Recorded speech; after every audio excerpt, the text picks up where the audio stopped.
কলকাতা পুরসভার আরও এক তৃণমূল কাউন্সিলর গ্রেফতার তৃণমূল কাউন্সিলর সুস্মিতা ভট্টাচার্য। 63 নম্বর ওয়ার্ডের তৃণমূল কাউন্সিলর সুস্মিতা ভট্টাচার্য গ্রেফতার। একাধিক অভিযোগ রয়েছে এর বিরুদ্ধে।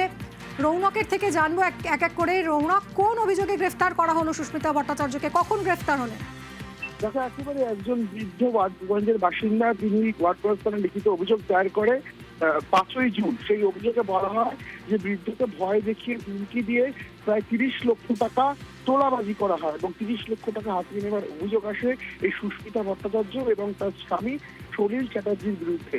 অভিযোগ পাওয়ার পর তদন্তের ওয়ার্ডগঞ্জ থানার পুলিশ এবং আজই তাদের দুজনকে তাদের বাড়ি থেকে গ্রেফতার করে ওয়ার্ডগঞ্জ থানার পুলিশ। জানা যাচ্ছে সুস্মিতা ভট্টাচার্য তিনি 63 নম্বর ওয়ার্ডে কাউন্সিলরের পাশাপাশি 7 নম্বর গ্রুপ চেয়ারপারসন।